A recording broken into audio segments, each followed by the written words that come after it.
Okay, who's ready to do some more acid and base titrations? You don't have to say anything. Just as a reminder, acids and bases, super important in our world. Like, we eat things that are acidic and bases are better cleaners, so knowing how much acid and base can be really important. Hot foods, of course, more acidic, so if you don't like hot foods, you want to stay away from those and stuff. So this stuff is important for scientists, so just FYI.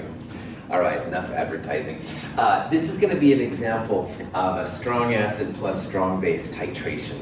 And the question here says, we've got 50 milliliters of 0.100 molar HCl with 0.100 molar sodium hydroxide. What's the pH of the initial solution? All right. Now, HCl is one of the strong acids, all right? There's only 5 of them. Here's the other 4. And strong acids dissociate 100% in solution. So you add HCl to water, there's no equilibrium. This is a one-sided direction thing. Chloride is pH boring, which means it doesn't do anything for pH. Hydronium is the active part. So for every mole of HCl, we end up with a mole of hydronium, all right? Sodium hydroxide is one of the strong bases. There's only 3 of them that are important for us. The other 2 are there. So this is going to be, we're starting with HCl, we're starting with a strong acid. And even though we haven't added it yet, we're going to add some strong base to it. So this is a strong acid plus strong base, SA+SB. All right, so again, knowing those 5 strong acids and 3 strong bases will be really important, because every other acid and every other base that's not in that list will be weak, all right? And there's a whole bunch of them. So because this is the initial point on the slide I showed earlier, pH equals minus log NSA over VSA, or if you'd rather, you can just go minus log the concentration of the acid. And this number right here is the concentration of your acid, 0.100. So if you want to find the pH here, it's minus log of hydronium, minus log concentration of acid. You would literally just go minus log 0.100, all right? And the pH in this case comes out to be 1.000. This is a 3 sig fig concentration, so we'll report 3 digits to the right of the decimal. So 1.000 would be the ultimate answer here. Cool. We didn't have to use moles or volume here. You could. VSA would be 50 milliliters as liters, and we'll use that in the next problem here. And NSA, molarity, moles per liter, times the volume in liters will give you moles. And again, we'll do that here in a little bit, but for this problem, again, knowing that I'm the quick and dirty chemist, you can literally just put the concentration right there and get the same value. Okay. Any questions? Sweet. Now, the next part of this question says, all right, we've still got that initial 50 milliliters, 0.100 molar HCl, but now we want to know what the pH is going to be after 45 milliliters of sodium hydroxide has been added, all right? So now we've added some base. So we're no longer at the initial point, all right? Initial is where you have just the starting material. Now you've got some base in there. So the question now becomes, all right, we've added sodium hydroxide. We're not at the initial point anymore, but what point are we at? All right? Pre-equivalence, equivalence, and post-equivalence. Now, because pre-equivalence and post are all based on moles, you can probably see that in this case, the concentrations of the acid and the base are the same. So because we have more volume of acid than there's volume of base, probably going to be pre-equivalence, all right? But the ultimate way to do this would be to literally compare the moles.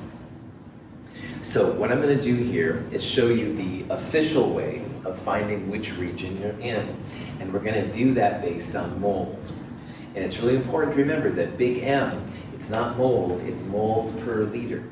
So moles per liter times the volume in liters is going to give us the moles. So for NSA, the moles of strong acid, you would turn 50 milliliters into liters. So 50 divided by 1,000 is 0.050. And you multiply that by the moles per liter, the molarity. So liters times moles per liter. NSA, 0.0050 moles of HCl. And because that's the starting material, this number is not going to change in this whole problem. All right, that's the amount of HCl we're starting with. We're not adding any more HCl. That number is going to be a constant. Any questions where the moles came from? All right, we can do the same thing now with the base. We've got the concentration of the base, and here's the volume of the base. We'll turn the volume into liters. We'll multiply it by the concentration like before, and we get 0.0045 moles of sodium hydroxide. Now what we can do is see if we're pre-equivalence, equivalence, or post-equivalence. Now equivalence means that these numbers are equal, and you can absolutely see that these numbers are not the same, all right? So we're not at equivalence. And what we started with, the HCl, that number is greater than what we're adding, the sodium hydroxide. So when what you're adding is greater than what, if what you started with is greater than what you're adding, that's what the pre-equivalence region means, all right? It means that what you're adding is not as great as what you started with. And in this problem, that would mean NSA is greater than NSB. Moles of strong acid are greater than strong base. So this means we're in the pre-equivalence region. And now we know what equation to use to find the pH. So again, I use the moles there explicitly to find those values. And we've got the volumes here in liters.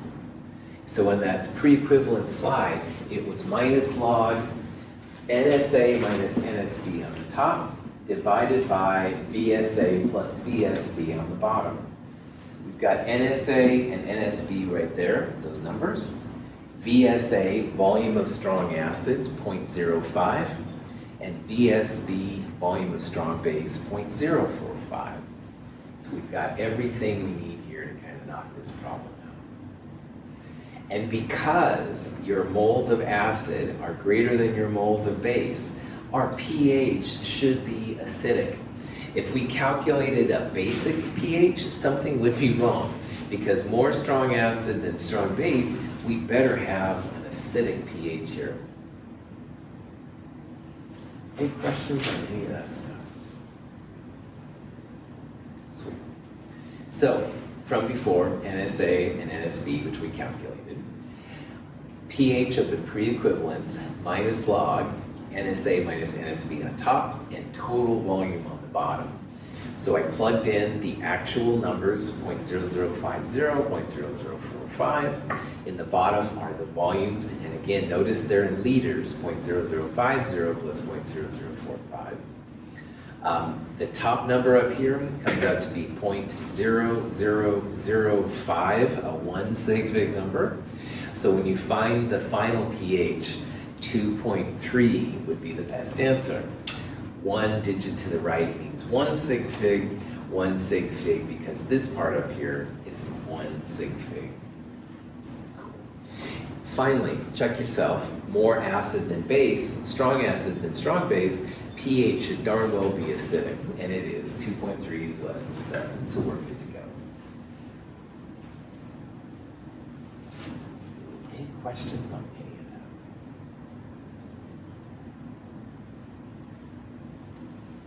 that? Okay. So, we found pH initially of just the acid. Here's the pH of anything in the pre-equivalence region, all right?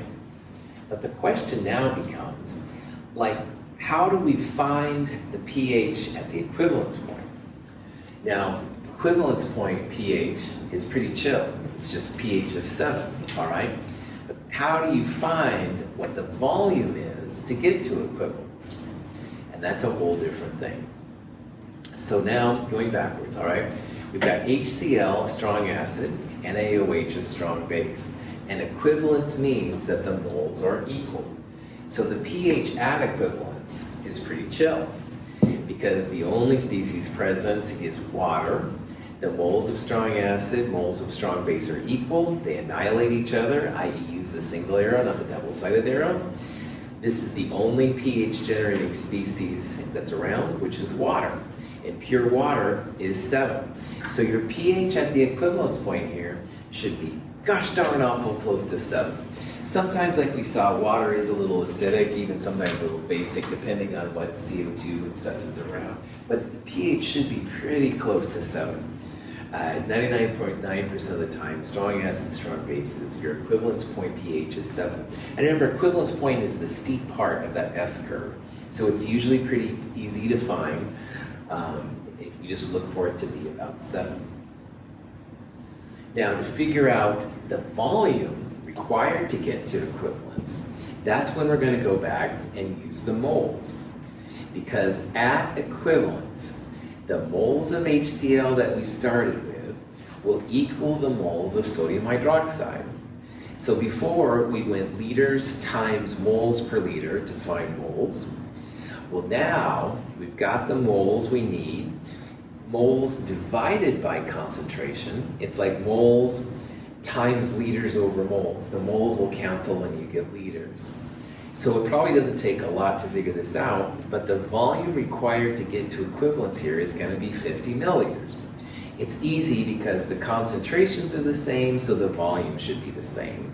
But the real way to do it, moles of strong acid equal moles of strong base, and base divided by concentration will give you the volume.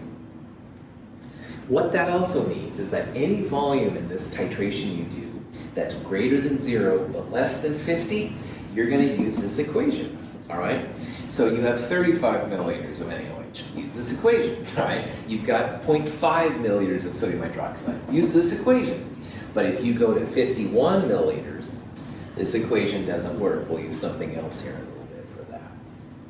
So again, you don't have to be doing a titration to use these equations. As long as you know the mole ratio, if your moles of strong acid are greater than moles of strong base, use the pre.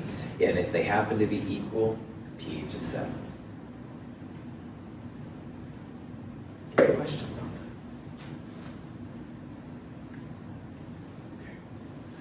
So when you're doing a titration, 50 milliliters, again, my drawings are horrible, but they kind of look something like, maybe not quite that much of a curve. There's something like this. It's kind of like a weird S. And what we just found right here is 50 milliliters. That's the volume required to get to that steep part. And we know that the pH at that point is 7, all right? And again, for any kind of strong acid, strong base, that equivalence point, that midpoint should be about 7. Pretty sloppy y-axis, but hopefully you get the idea.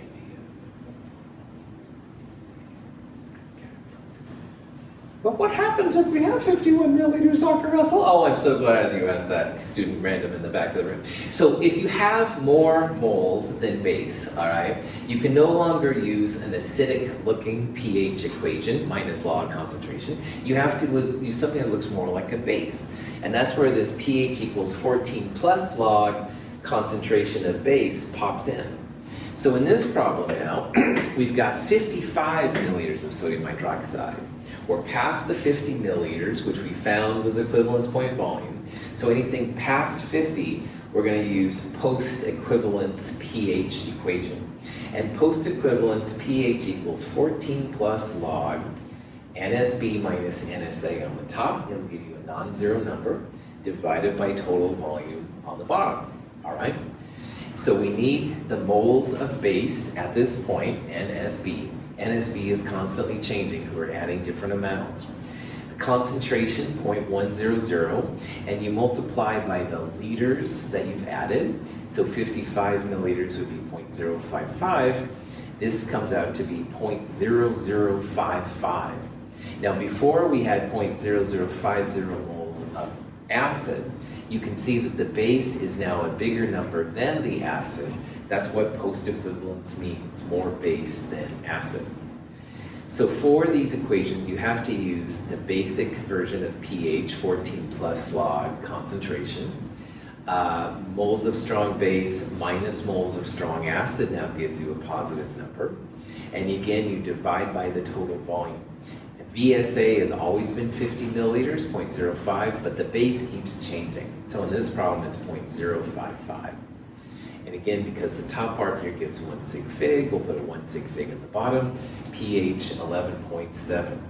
And notice how our base went right away to a basic pH after adding just a little bit more base. Strong bases really dominate the pH, and this went big time. It went from 7 to 11.7 in just 5 milliliters. So it shows how these bases really rock and roll. Cool. Any questions? All right. Now, in the lab, there's ways to graph this kind of stuff with computers, but if you had to make one by hand, it might look like this. So instead of my cheesy little graph here in the corner, this would be a typical strong acid plus strong base, in this case HCl plus NaOH. We know it's HCl plus NaOH because we're starting acidic. The pH is acidic, it's pretty acidic. We also know it's strong acid plus strong base because the middle part of this line, which is right about there, is going to be very, very close to a pH of 7. So that's again what tells you it's strong acid plus strong base, and not, as we'll see later, weak acid plus strong base. But then you can just start plugging the values in. So initially we found the pH was 1, and that's what we've got. At 45 milliliters, so again this is a milliliter of base axis, so that would be right around there. The pH was 2.3. At equivalence point, the pH was exactly 7. And then finally at 55 milliliters, the pH was 11.7. So you can literally see these points. And again, you could take more data points and fill in the pieces along there, but what it hopefully represents is a way that you can find the pH for any combination of acid and base that comes together. And now you've got all the tools to do strong acid plus strong base. Questions? I'm not going to go through the detail as much with strong base plus strong acid because the equations are kind of very, very similar to what we just went through. Now in a strong base plus strong acid, your pH would start basic, and as you added the strong acid, the second part listed, the pH would become more acidic.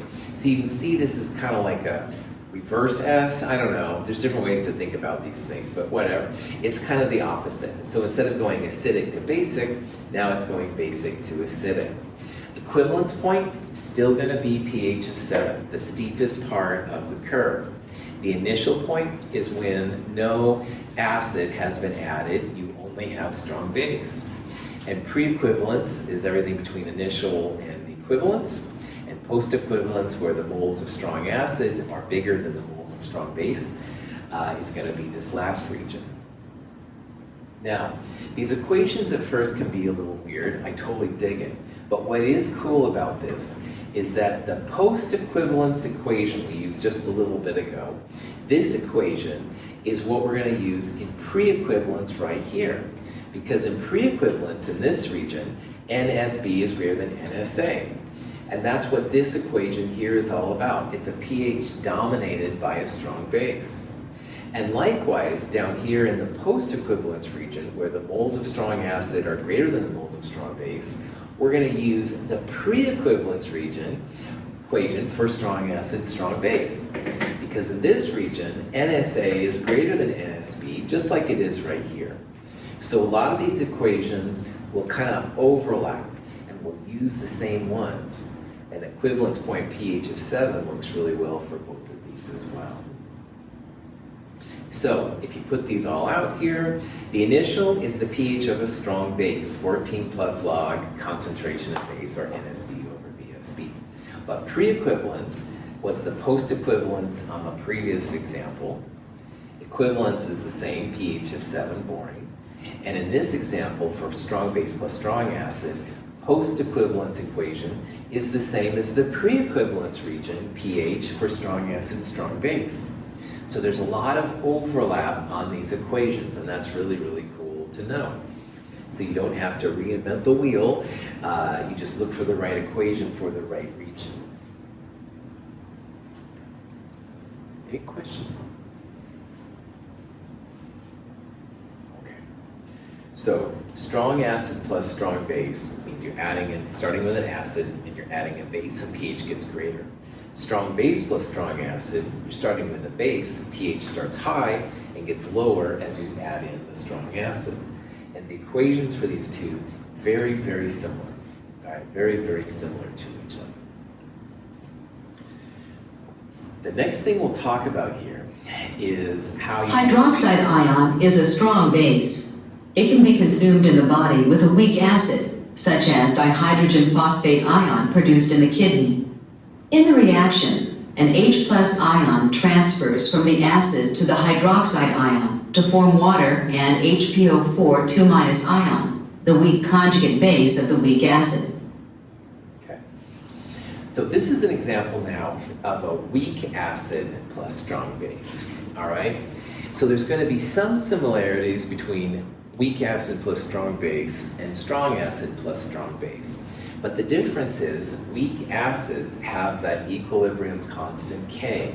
So the Ka is going to be a factor in these kind of problems, all right? The other thing that's different here is that weak acids, when they're annihilated by strong bases, they create conjugate base. And that conjugate base will have an effect, especially at the equivalence region.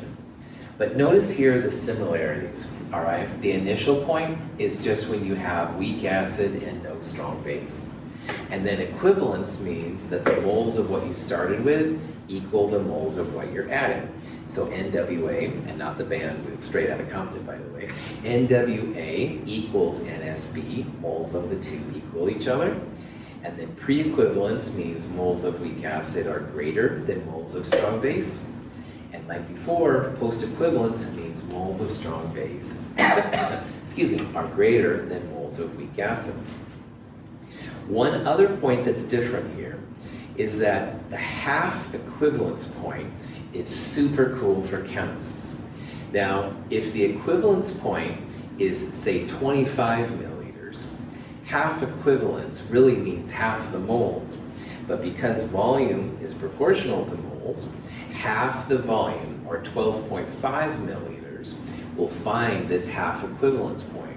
And why it's cool is because the pH at that point equals pKa, and I'll show why it does here in a little bit.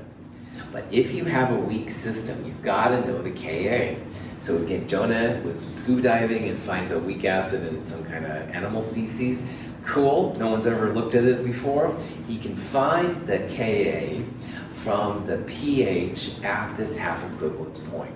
So it's a pretty cool point for chemists to verify or determine, if it's the first person, what the Ka actually is.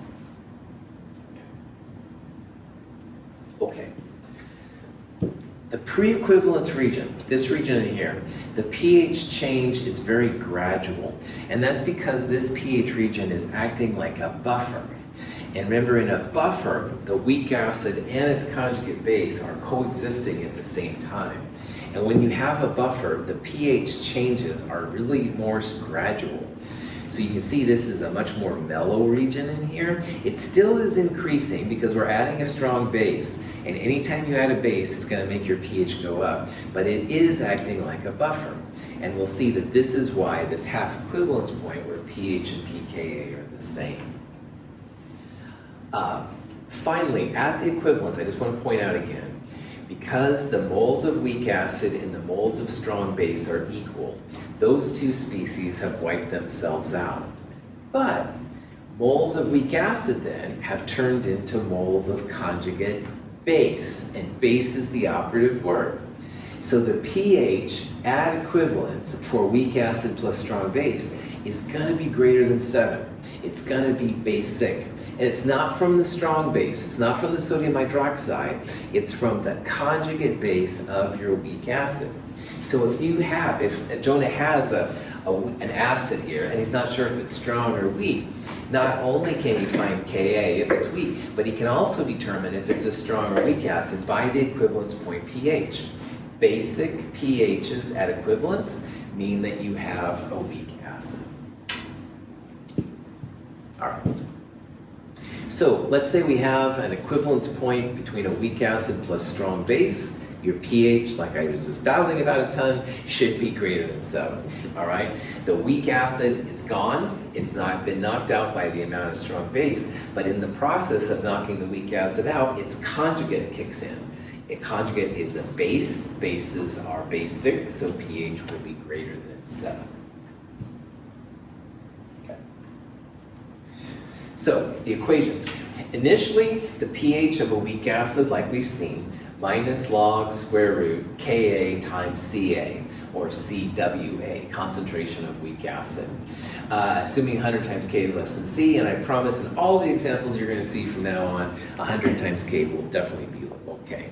So pH of the initial point minus log square root Ka times Ca. Now, the pre-equivalence region, we're going to use an equation which comes from Henderson-Hasselbalch. pH equals pKa plus log base over acid. And I showed an example with the moles version of strong base added to the Henderson-Hasselbalch. We're going to assume that the NWB is 0, so this breaks down to NSB over NWA minus NSB. So you have to use moles, pKa, not just Ka, all right? But this is a really nice equation for finding the pH quickly in these pre-equivalence regions. You have to have more moles of weak acid than strong base. You don't want to have this bottom part here be 0 or negative or something like that. That would freak all the chemists and mathematicians out. But anyway, this is a really cool way to find pre-equivalence pH. At equivalence, this is the ugliest equation, and I apologize, but at equivalence, the weak base, conjugate base of the weak acid is dominating. So pH is going to be something like equal to 14 plus log square root Kb times Cb. Now, if you have Kb, you don't have to have Kw divided by Ka. But if you don't have Kb, then yeah, Kw 10 to the minus 14 divided by Ka will give you Kb. And over here, all the moles of weak acid, which you had to find already from up here, are going to be turned into base. So it's like moles of weak acid divided by total volume. This is the concentration of your conjugate base. And if you happen to have that number, you don't need to calculate it, but in case you do, this is what you do. So this is nothing more than a glorified pH equals 14 plus log square root Kb times Cb.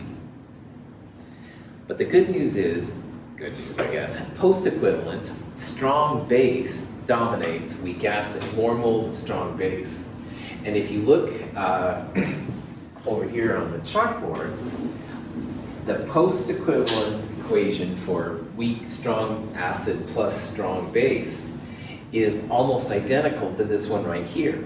But instead of NSA, there's NWA because it's a weak acid instead of a strong acid. And the same thing with the volumes, it's VWA. So this equation looks a heck of a lot like this equation right here. So we're not going totally crazy here. Like these two are a little weird, I won't deny, but this one and this one are actually pretty similar to each other. Any questions on that? What I'd like to do now is go through an example here of how this works. And maybe I should rewrite this stuff. Oh, I didn't. Anyway, minus log square root Ka times Ca, pH equals pKa plus log NSB, NWA minus NSB. pH equals 13 plus log root W divided by Ka, WA plus NSB, and then mess of my stuff here. Surprise. Post-equivalence pH NSB minus NWA, and BSB plus BWA. So those are the equations we're going to use in this next section. All right. Benzoic acid is a benzene ring with a carboxylic acid on it, C double bond OH.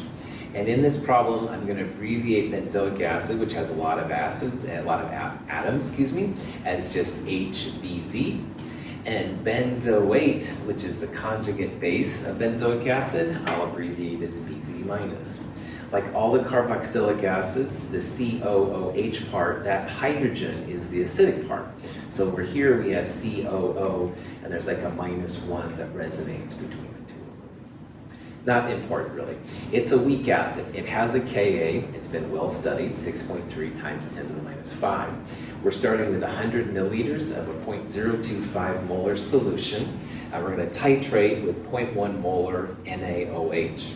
And the question is, what's the pH of the initial solution? All right? So the overall reaction we're looking at is benzoic acid plus water, making benzoate plus hydronium. And again, hydronium is being created because it's an acid. Okay. In this problem, for weak acids, pH minus log square root Ka times Ca, or Cwa. So the Ka was given. The Ca, this number right here, plug and chug, let your calculator do the heavy lifting, pH 2.90. Weak acids have pHs which aren't quite as acidic as the strong acids, but the same idea. The concentration here is a little bit different, but you can see it's still an acidic pH, so we're good to go. And again, this is similar to what we did in chapter 14, part 1. Any questions? Okay. So again, pretty much plug and chug. Ka, Ca, square root, minus log. Good, cool for school. Now, here's a question. What's the pH after adding 10 milliliters of NaOH to the benzoic acid? All right. Now, on this one, we're adding sodium hydroxide. And sodium hydroxide, the hydroxide is going to definitely react with the hydronium created by the benzoic acid. So there's going to be that whole weak acid plus strong base thing going here. Now you can probably imagine, because I'm the teacher, that the next problem here is going to be a pre-equivalence equation. But again, we don't really know that based on the information. So the first thing you've got to do on this part now is start figuring out which region you're in. And you do that by comparing the moles of the strong base to the weak acid. And the moles come from volume in liters times the concentration. So for the benzoic acid, you take the volume, 0.100 liters, that's how much of this stuff we started with, multiply it by the concentration, 0.0025 moles of benzoic acid, that's how many moles we're starting with. And at 10 milliliters of NaOH, we take the concentration, 0.100 moles per liter, 10 milliliters in liters, 0.010 liters, that comes out to be 0.0010 moles sodium hydroxide. And you compare these two numbers to really see where you are at equivalence.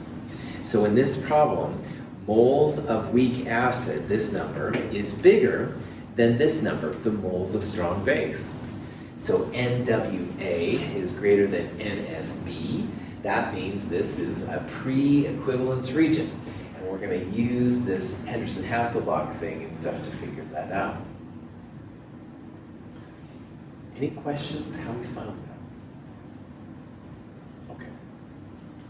This pre-equivalence region is like a buffer, so that's why the equation is based on the HH buffer equation, because that's kind of what it is. So the HH equation for adding a strong base to a buffer looks a lot like this. The difference is in the top you'd have NWB plus NSB. But in this version of what we're doing, we don't have any weak base moles per se. All right, we're going to figure out what it is, but we don't have any. You do need pKa. And just as a reminder, pKa minus log of Ka. So minus log 6.3 times 10 to the minus 5 gives you 4.20. And if you have pKa and the moles, you can just plug and chug, and that's the beauty of the HH, man. So 4.20 plus log moles of strong base on top, moles of weak acid minus moles of strong base. See how strong base pops in twice. You end up with a pH of 4.02. Right? So it's more basic than the last initial point was, which was 2.90, I think. But it's not super basic. Any questions on that? Okay. Now, earlier I said how if you don't know what acid you have, you can find the Ka from the titration. So bear with me here. I want to find the pH after 12.5 milliliters of sodium hydroxide have been added. All right. Now before, we had 0.0025 moles of weak acid, and the pKa was 4.20. If we have 12.5 milliliters, that's 0.0125 liters. And if you multiply that by the molarity, 0.00125 is the moles of sodium hydroxide. And again, because NWA, moles of what we started with, are greater than the moles of what we're adding, and SB, still pre-equivalence. So we're going to use the same equation again. But an interesting thing happens on this problem. Because pH equals pKa, pK is 4.20, NSB 0.00125, and at the bottom 0.025 minus 0.00225. Anyway, it ends up being 0.00125 divided by 0.00125, and that's like the log of 1. And as we talked about earlier, log of 1 is equal to 0. So what this means is that at this point, pH and pKa are equal to each other. So at this point, where the moles of, in this case, base times 2 equals the moles of the weak acid, then pH and pKa are the same. This is the so-called pre-equivalence region. Or it's the half equivalence region. Sorry. It's a special point within the pre-equivalence region. I was thinking without talking without thinking. Anyway, it's a special point within the pre-equivalence region. And you're basically halfway to equivalence. You don't even know that yet. But what happens is the numerator and the denominator both end up being the same number. And log of 1 is 0, so pH and pKa are the same. Half equivalence point is important. So if Jonah doesn't know the pKa of his acid or the Ka, that would be the place that he could find out like what it is. And even if you do know what it is, it's nice to know that the company actually gave you the right acid. One time I thought I had a type of benzoic acid-like thing, and it was actually more of a toluene-based benzoic acid. It's a long story, but anyway, I was able to determine that from the half equivalence point. I was like, hey, you didn't send me the right thing, and I double-checked it with other instruments, so, chemical companies, no. Profit back on, no anarchy and stuff involved. But anyway, these are some things that you can do to kind of verify what we've got. Okay, so at this point, pKa, and also strong base. This is again called the half equivalence point or the half equivalence region. It's a single point, and it's where the moles of what you're adding are halfway to, or are twice as big as the moles of, let me rephrase that. The moles of what you're adding are half of what you're starting with, all right? So 0.00125 times 2 is equal to this number. That's what I was trying to get across. And when you get to that, pH and pKa are the same. So if you find the pH at this half equivalence point, you can then find the pKa and turn that into the Ka, which is kind of cool.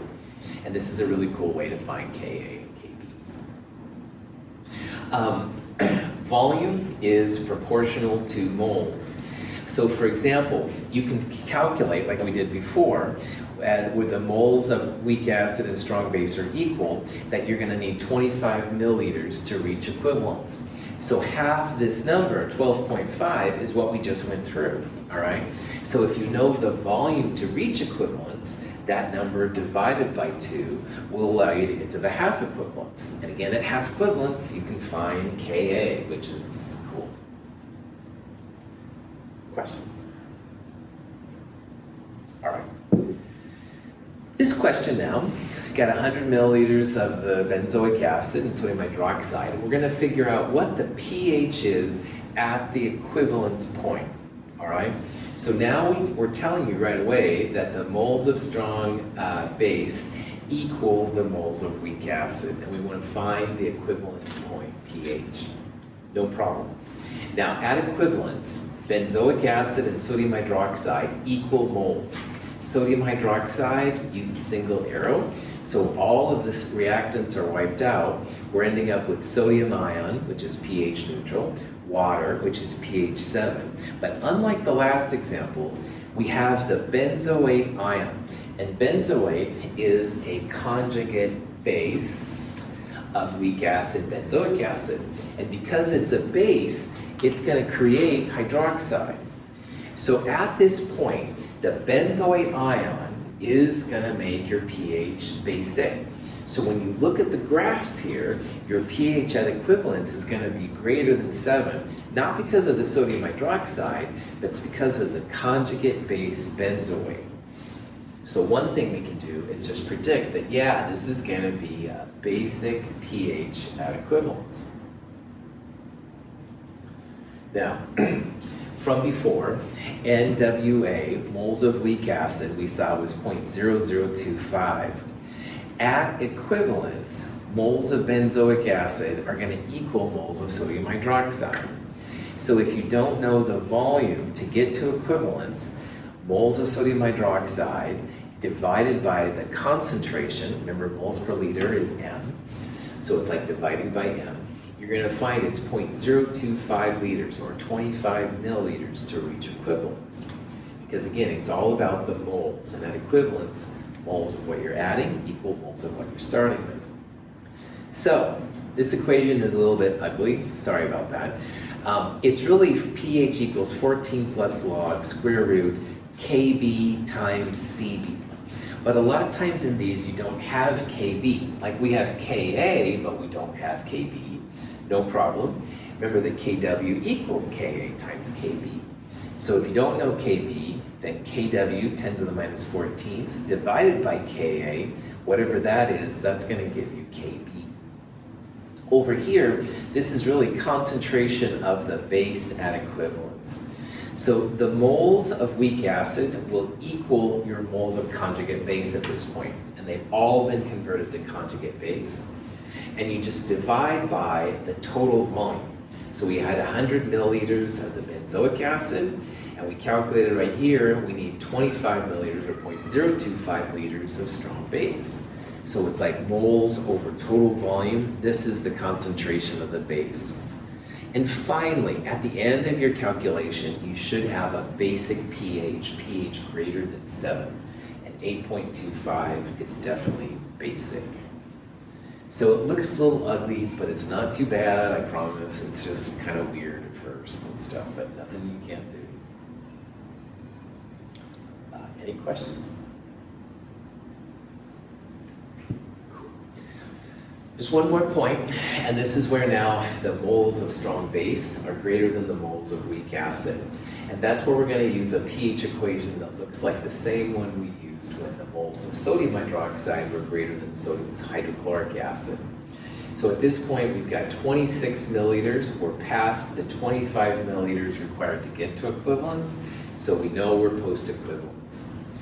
So at post-equivalence, we'll have moles of strong base minus moles of weak acid on the top, and volume strong base plus volume weak acid on the bottom. So we do need moles of strong base, concentration times liters, 0.0026. If you plug and chug this in, the numerator should not give you a 0 or a negative number. If it does, there's something wrong. But in this case, 0.0026 minus 0.0025 does give a positive number, 0.0001 or whatever, divided by the total volume. Your pH should be basic because you have a strong base dominating. Sure enough, 10.9. Cool. can graph these out just like before. The initial point, when 0 milliliters were added, 2.90 milliliters. Then we went to 10 milliliters, that was right, 4.02. I then showed you why the half equivalence was important. That's the 12.5 milliliters, 4.20. And this pH equals pKa. So Ka 10 to the minus 4.20. Then we went to the actual equivalence point, twice half equivalence, or 25 milliliters. pH at that point should be basic because the benzoate ion is dominating. And then finally, just one more milliliter, 26 milliliters, and the pH jumps quite a bit again because now the strong base is dominating. Strong bases give big, big pH values. So 10.9 would be the pH there. Any questions on that? In lab this week, we're going to do examples of all this stuff. All right, and so we're going to get lots of experience going through it. At first, it's a little strange, but it's all about moles, liters, and KAs, basically. And once you have those down, after that, it's just plug and chug. And we'll talk about all that jazz there. I did want to show this graph. Strong acids have the steepest curves. And as you start getting into Ks, and the Ks get smaller, you can see the graphs turn quite a bit. So like 10 to the minus 2, still pretty good. But man, when you get to like 10 to the minus 10, like HCN has a 10 to the minus 10 Ka, then the graph looks a lot different. So the effect of your curve is affected by Ka. Just realize that super weak acids or bases will be quite a bit different than their strong acids or strong base behavior. Another thing I want to talk about is polyprotic acids. Now, most of what we're going to do in Chem 223 is when you have just HCl or NaOH, one acid or one base. But you can have like multi-acidic parts. So like H3O3, this is phosphorus acid. And technically there are 3 acidic hydrogens. So if you have more than one acidic part, you're going to see more than one little S curve. So for example, to get to the first equivalence, which in this point is at 50 milliliters, all right, sodium hydroxide or whatever, you'll have an equivalence point here and a half equivalence where pH equals pKa at half the volume. But this pKa is for the first hydrogen in H3PO3. If you have a multiprotic acid, you'll probably have at least one more acidic titration curve. So you'd have a second equivalence up here, and you'd have a second half equivalence right here. The second half equivalence would be, in this case, for H2PO3 minus. But notice here how the first equivalence was at 50 milliliters.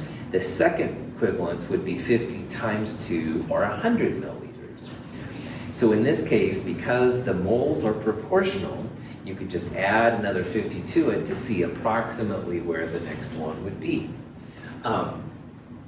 There could be, in theory, a third equivalence point for this last hydrogen, but oftentimes the third one is super hard to find. But if it would be at 50 plus 50, 100, 100 plus 50, it would be at 150 milliliters out there. But they're usually really hard to see. We'll see this in lab, not this week, but next week when we do the acid and base titrations lab, where we actually go to the lab and do some titrations.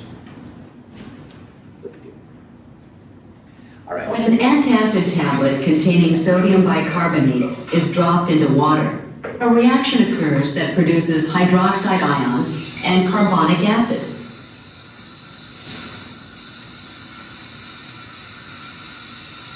The carbonic acid decomposes to form water and carbon dioxide gas, visible as bubbles. The hydroxide ions react with acid in the stomach to produce water. plop, plop, fizz, fizz, all the relief is, blah, blah, blah. If your stomach's creating too much acid, drinking one of these things will help to calm your stomach down because there's a little bit of base in these things that makes it mellow. The last type of titration is weak base plus strong acid. I'm not going to go through as much detail, but we will look at it on Wednesday.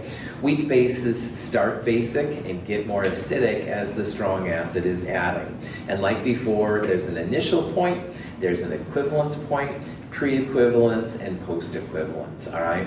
The half equivalence point is also important. You can find the pKa and then pKb from it if you want. All the kind of things as before. There's a buffer region here in the middle. At half equivalence, pH equals pKa. If you're looking for the pKb for your base, pKa plus pKb equals 14, so you can solve for pKb that way, which is pretty chill.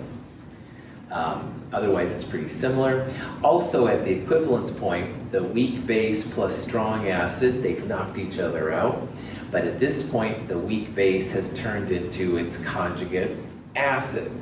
Acids have pHs less than 7. So for these kind of titrations, your pHs will be acidic. And it's not from the strong acid, it's from the weak conjugate acid of the weak base you started with.